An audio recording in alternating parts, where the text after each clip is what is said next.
Hello, my name is Ashraf Fuad, and today I'm gonna show you or continue on my lab work test one that about our water tank level and our temperature level, how we can control our water tank level and temperature itself.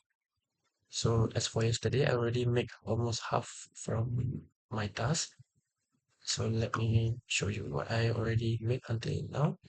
So I already create prompt user for two input, which is temperature max and heat is represent our water tank level. So both of this for our maximum temperature and water tank. And then I put a lapse time over here to connect to connect to our equation from our box here. So this is inside this is all of our equation. And we have four input for each thermal and fluid system. So for fluid, we have magnitude, initial heat, resistance, and capacitance. And for thermal, we have temperature input, resistance, capacitance, and initial temperature. And this is our thermometer level, and this is our tank level. And this is our timer we set for 200 seconds. And yeah, basically, all of this in a while loop, of course. So we can always execute our program. So that's what I've been doing up until now. And now I'm gonna continue. So I'm gonna continue. We put a reset button for our program. Create control, right?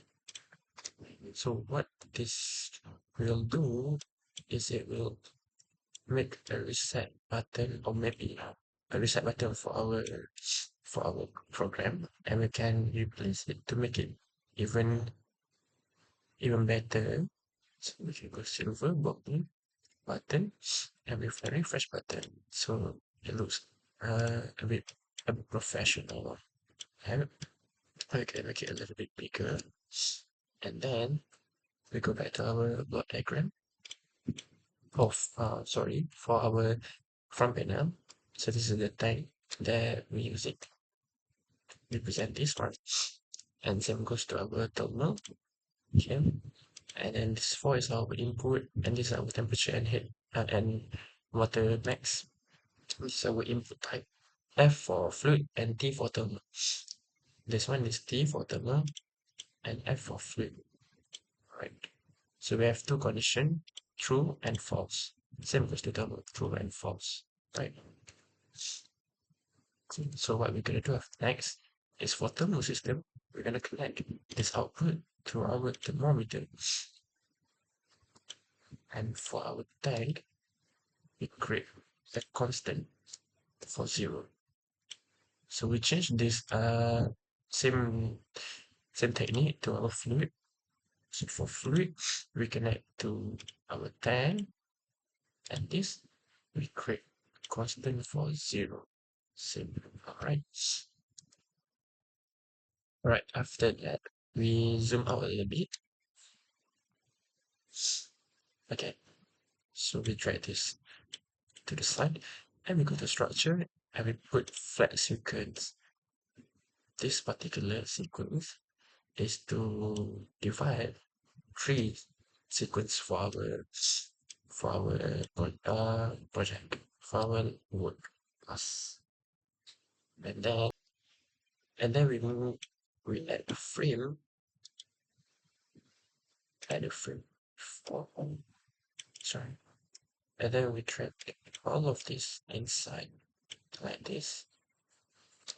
So we need to make this frame a little bit bigger so that we can drag all the way here. Alright. And then same goes to here. We add a frame after and we drag the beacon. Right. Right. After that, we're gonna continue on we're gonna come here to programming application control and VI server reference. So drag it here and we right click. We create property VI and then sorry Then right click here.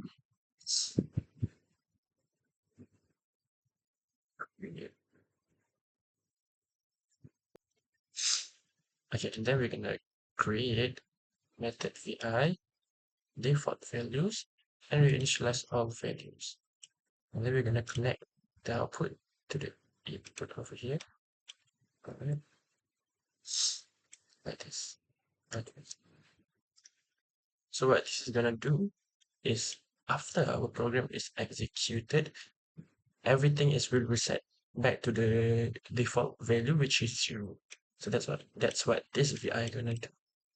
And then we zoom in a little bit, and we go to this temperature map, create property node, and we go to value, yeah. And we do the same for our tank, water tank also. Create property node and value. Alright.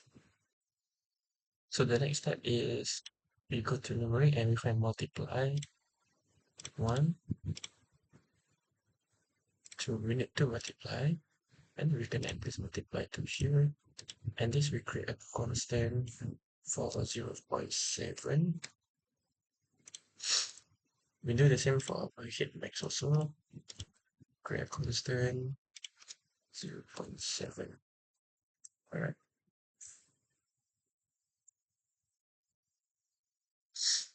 That's it. After that, we go to comparison, we find greater. Okay, over here we put it up here. We also need two greater. So for first one, we need it for our temperature. We connect here the first input and this output value of this first input, and we do the same for our heat max.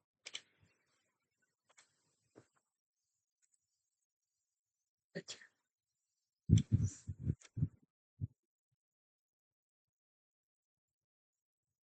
That's basically it. Right, after that, we go to comparison again. No, sorry, we go to numeric.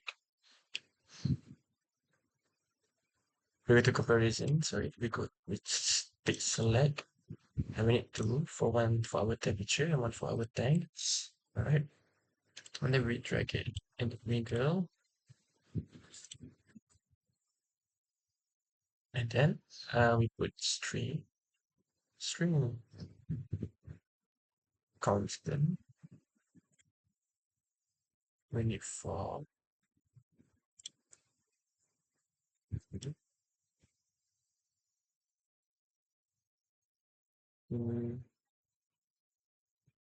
for so type by we're gonna type over here.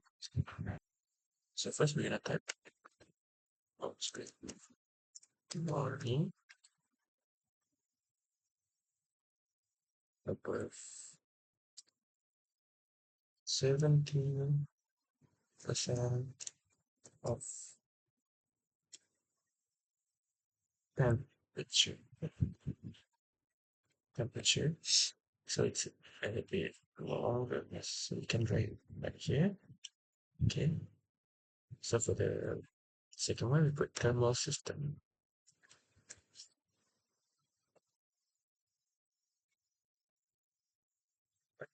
Simples, drag and drop, and then we connect to this two input over here. Alright. So basically for our tank also we type the same thing, just we change the temperature for heat. So warning above 70% of max heat.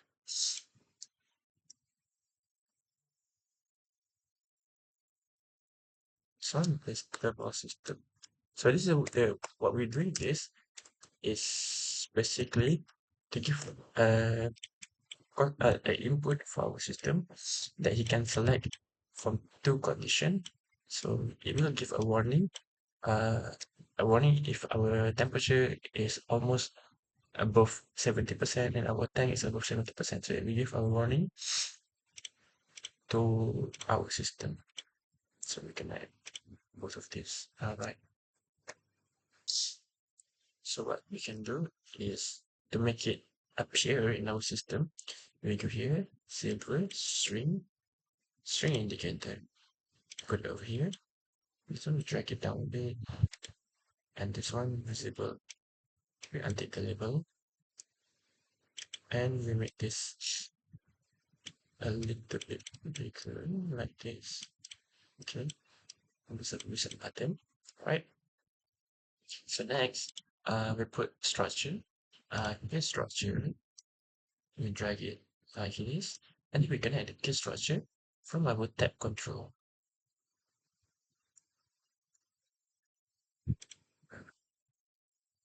For here, terminal, and yeah.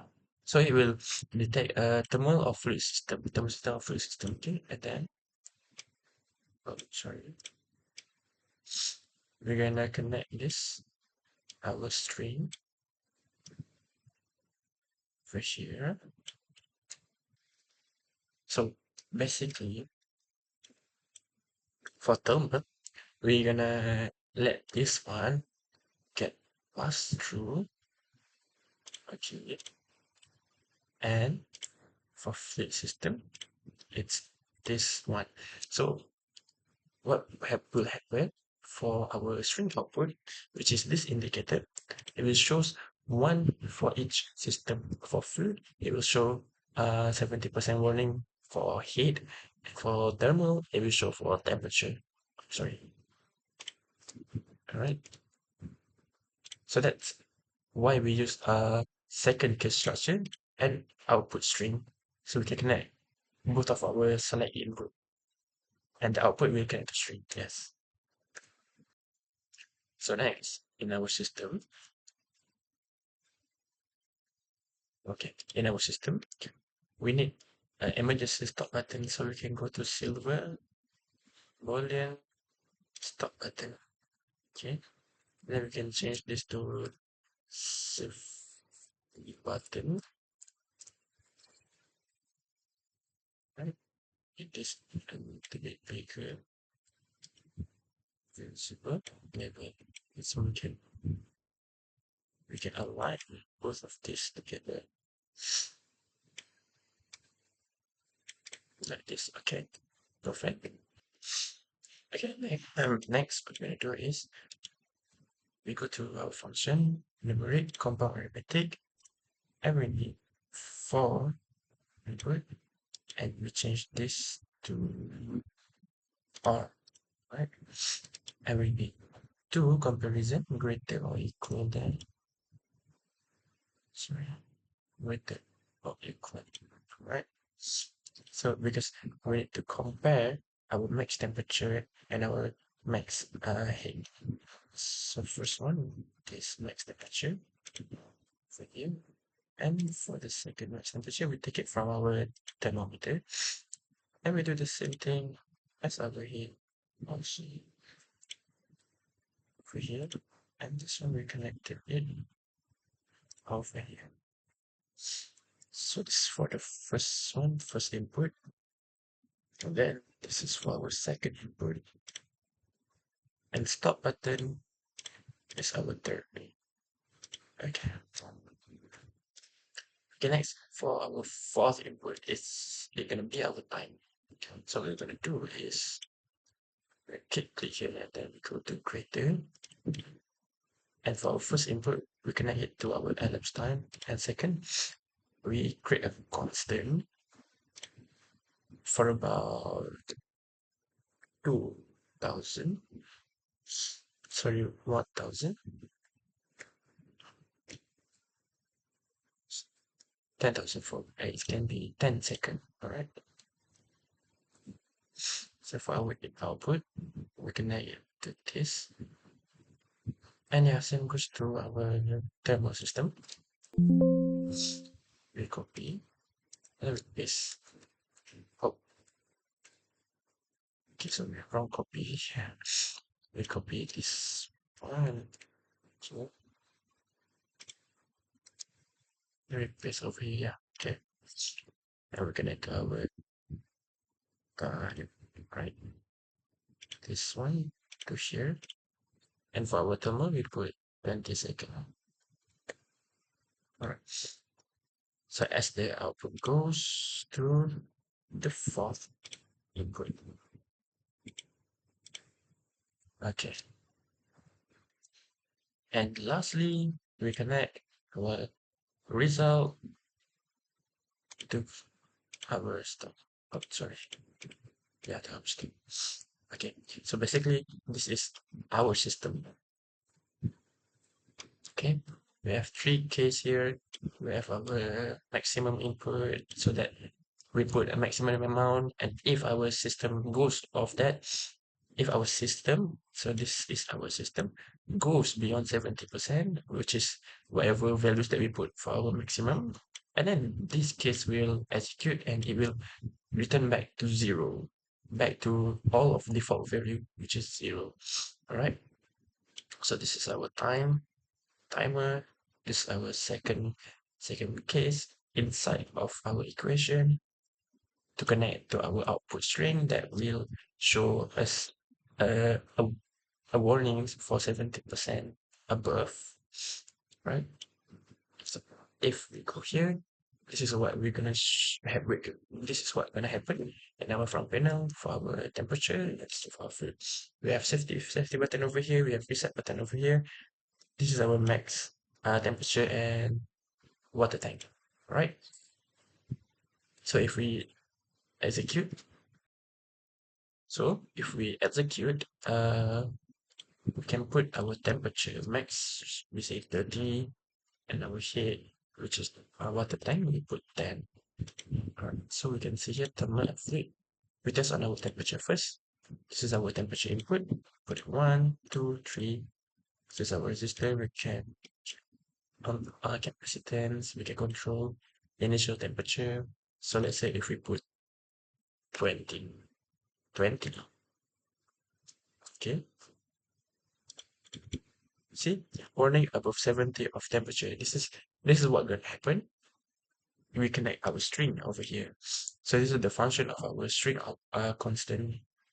And for the select one, it's either thermal system or warning. So it can select if it's above 70%, if below 70%, say it will show thermal system. It's normal, it's nothing to warning. But if it's above or almost 70%,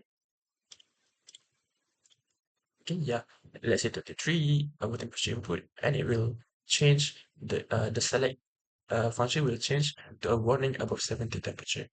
And if our temperature is above 30, let's say 31, okay, it will shut down our system, which is we reset everything default back to zero. So this is where this particular function comes to execute, right? And then for our fruit, we're doing the same. We execute, we put 13, and for our hit, we put 10. Okay, so this is our initial hit. This is our resistance, this is our magnitude. So we can control our magnitude, what I mean here, with 5, I see. And this is our capacitance, and we'll control our magnitude. If we higher capacitance, it will lower our magnitude, okay? Same with the thermal. Resistance, if it's minus, will none, okay? Resistance must be, maybe it's 0. Initial hit is nothing, so let's say, if below 10, it will show thermal system. But if it's almost at 10, it will give a warning above 70 of max heat. And if it goes to 10, it will reset. Yeah. So that's how we're gonna do how to control water time level and temperature level itself in our system. So this is our block diagram. We got constant over here, we got indicate constant over here, we got time over here, we got prompt result over here, we got numeric input over here, and we got our equation over here. This is the equation as you guys can follow. This is for a true condition, this is for false condition, and this is for fluid system, false condition and true condition. And then we have our thermometer, our tank level indicator. We have our string constant that that we'll choose between two of our constant that we put. If it's above 70, it will give warning. If it's below, it will appear thermal system. And then this is how we combine all the value inside here, and we put it to reset. And this part is for resetting all of our system if it's above our maximum heat and temperature. Right. I think that's all from me. Thank you so much for watching and listening to me, and have a nice day. Thank you so much.